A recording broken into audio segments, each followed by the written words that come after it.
your marriage is for.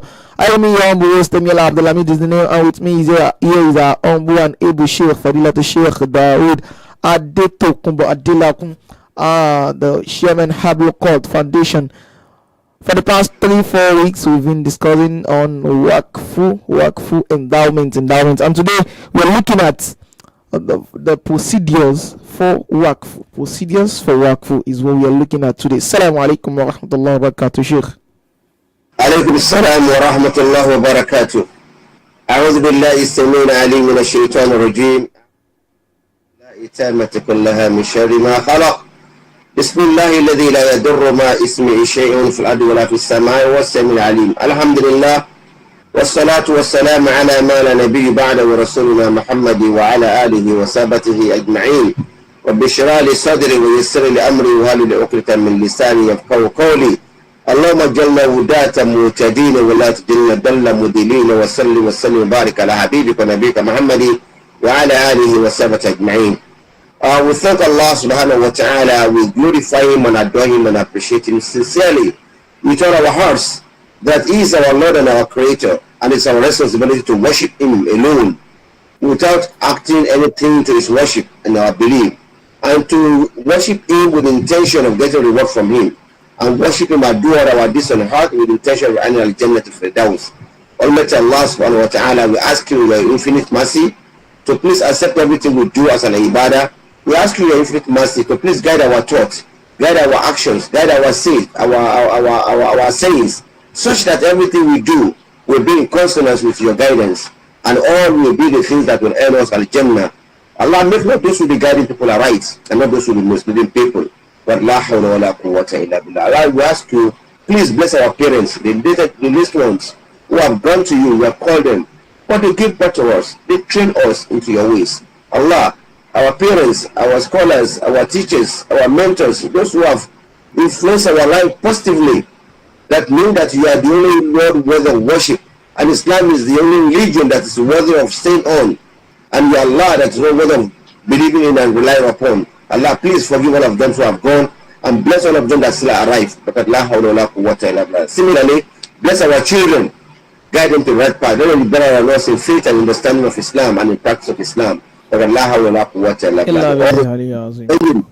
cause of Islam, those who have been funding the projects of Islam, even including Live Radio, all these are behind it, making it to be functional, to be beneficial to mankind. Allah, we ask you to please bless all of them and increase such people on earth, so that your knowledge, your real knowledge, the sincere knowledge will be disseminated on earth.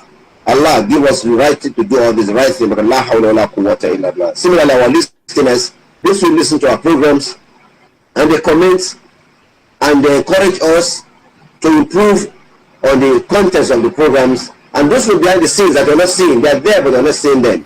Allah, please reward all of them abundantly and grant them the best of this world and the best of the hereafter. Brothers and sisters in Islam, Assalamu alaikum wa rahmatullahi wa barakatuh. Wa alaikum assalam wa rahmatullahi wa barakatuh. Like our humble host, brother Ustaz EMIOLA said, we are discussing WAQF, and we have understood the importance of WAQF and several areas where WAQF can be applied. The most important thing for one that's intelligent in this world is to ensure that it prepares for its hereafter. It prepares for its after death. It prepares, it knows that he has 3 lives to live. One is the one he's living now on earth.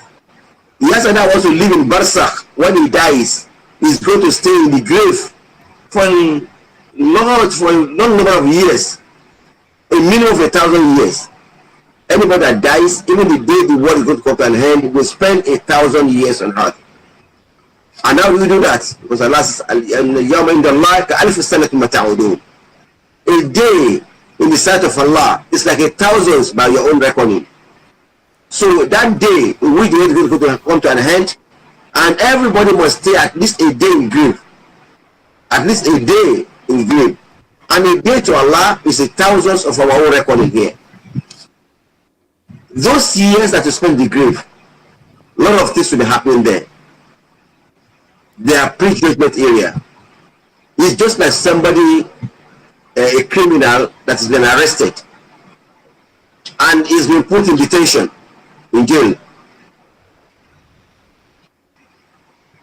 pending the time the actual judgment will take place. He has no freedom there. He will still be suffering with the prisoners there. Those who have been convicted, he will still be suffering with them. He will still be living in the conditions that are not good for them.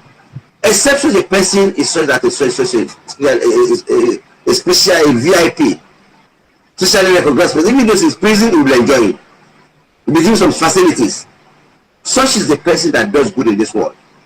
When he dies in the grave, his salats, his good deeds, touching people's life, his WAQF, all of them will be working for him while in the grave. They will be as if he's still working while in the grave. Your WAQF, which we are talking about, your endowment, it is the deeds you are doing for your grave. You don't know how many years you're going to spend in the grave. But while in the grave, either you are a person is suffering or is enjoying. We want to be enjoying. We want our good deeds to be multiplying while we are gone. Pending the time Allah will judge us. And those things too will enhance our judgment thereof in the hereafter. How many people have benefited? How many lives have we touched? All those lives you have touched and those who have benefited humanities, all of them will enhance your position in Al-Jannah. We have said it severally. Salat guarantees us Al-Jannah. If one does not disbelieve in Allah, if one does not do shirk with Allah, he does not add anything worship with Allah, Salat guarantees Al-Jannah, because it says As-Salat Miftahul Jannah. Salat is the key to Al-Jannah. No matter what you do, if you don't have Salat, there's no Jannah. But all of that good deeds, but what time will you enter Jannah? What kind of Jannah will you enter? In what way will you enter the Jannah? So that will determine. Some will enter the Jannah with the speed of light.